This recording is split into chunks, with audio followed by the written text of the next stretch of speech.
In the studies you've done, have you found a difference between the way that men feel pain versus women? There. It's not the studies that I've done, actually. Our sample sizes were too small. There are plenty of studies looking at gender-based differences in pain perception. And we now know, thanks to a guy named Mike Salter, who's working on the biochemical nature of pain, that there actually are two different cellular mechanisms that the pain gets transmitted that are different between men and women. So some things are the same. I mean, some of the mechanisms are the same, but there are actually physiologically different signaling mechanisms that can make men and women perceive pain differently.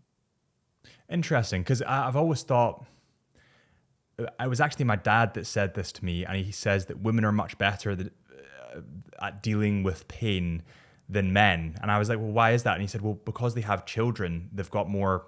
This is not scientific at all, but it's just what my dad used to tell me. He said, and they deal with obviously every time of the month, they've got issues going on in their body. He said that they've got more hormones to just help them through difficulty, whether that's illness or whether that's pain. So I wonder if maybe it's just infactual, it's not real, but that's always the way that I was brought up to think about it. Yeah. Well, some of that is true. One of the really interesting pieces of the pain puzzle is this molecule oxytocin. And this is the thing I want to study next.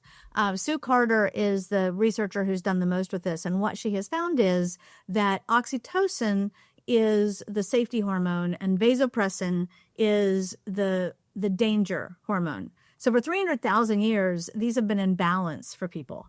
And one thing that oxytocin does, like I mentioned before, is it makes you feel safe so you don't mind pain as much. But it also specifically decreases pain by something called descending inhibition, which is the thalamus goes, uh-oh, we have pain, and the brain says, oh, yes, but we know what this is and it's not dangerous. And so oxytocin is the messenger they send down the brain to stop the reactions so you feel less pain. It just dials it down.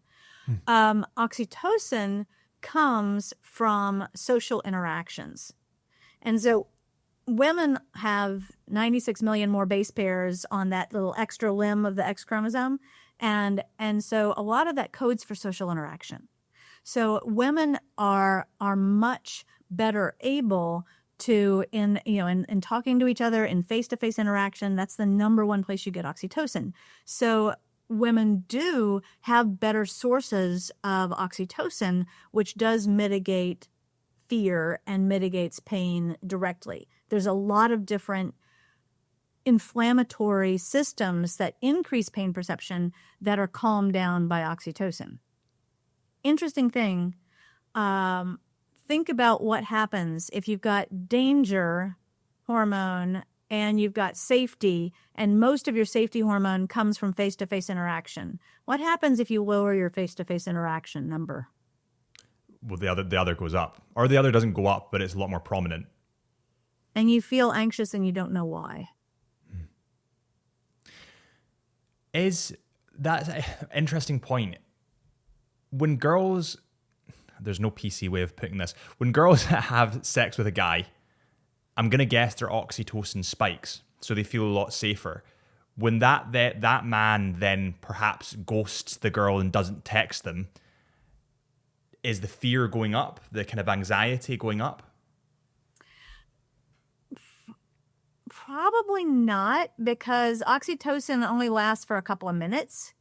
So, I mean, it's a fairly short acting thing. So I think that balance probably isn't there in that.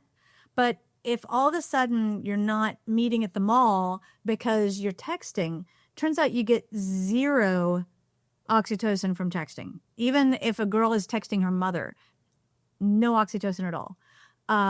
Zoom is about 70% of normal. But if you think about how many social interactions humans have had over their lifetime, since we've been human, and how many daily social interactions you have now, I would be very strongly willing to bet that one of the reasons we've got such a problem with anxiety and with depression is simply that we evolved to have this balance of oxytocin and vasopressin, and now we have so many fewer opportunities to stimulate that oxytocin that you end up feeling anxious just because you're not face-to-face interacting with people as much. I couldn't agree more. And I think that the social media age, the social media generation has weirdly made us less social because we're much more likely to text someone saying we're outside the house than ring the doorbell. We're much more likely to not meet someone because we'll just jump on COD and then play them at, whatever it is. There's a tangible difference in my mood if I go out and play paddle with the guys or tennis with the guys, do something that involves social stimulus, than just stay in. And that's why I structure my days so that I have exercise at some point and social at some point, because I know if I don't do that, I get extremely anxious. I end up working far well into the night because I think that there's something's going to happen. I need to stable myself. And I think that the age of social media has been so detrimental to people's mental well-being, purely because of the chemicals you're probably talking about. Yeah. Yeah, and I think that it also shows us a really easy way to reverse some of it, which is just to go be in a situation where you have other humans. Mm-hmm. One study after study finds that people that go to church live longer and do better. And people that are married live longer and do better. And both of those things have in common that you're face-to-face interacting with someone on a much more regular basis.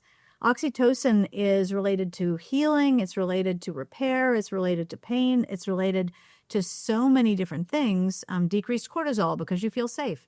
So there's so many things that are more aging and make your body work less well that are fixed with oxytocin. So it makes sense that if you're in an environment or a relationship or a social group where you're getting a lot of oxytocin, your health is going to be better. Do guys have the same response when it comes to social? So guys have the same chemical in the same dose, or is it higher in women? I don't know the answer to that. I do know that women have more places that make oxytocin. So like the uterus makes oxytocin. You guys don't have a uterus. I know where you can get one, but no, oxytocin. This is a fairly recent discovery, maybe the last 2 or 3 decades. But men have oxytocin as a neurotransmitter just the same way women do. Women have other additional sources where they'll get high oxytocin, but both males and females have it. It's not just a female hormone. If you guys enjoyed that clip, please do me a huge favor before you go and head over to our Into the Mind podcast official page where we have the raw, uncut Into the Mind podcast, and hit that subscribe button. And the more subscribers we get, the more incredible guests we can get on the show. I really appreciate you guys for watching. Thank you so much. And I'll see you all real soon.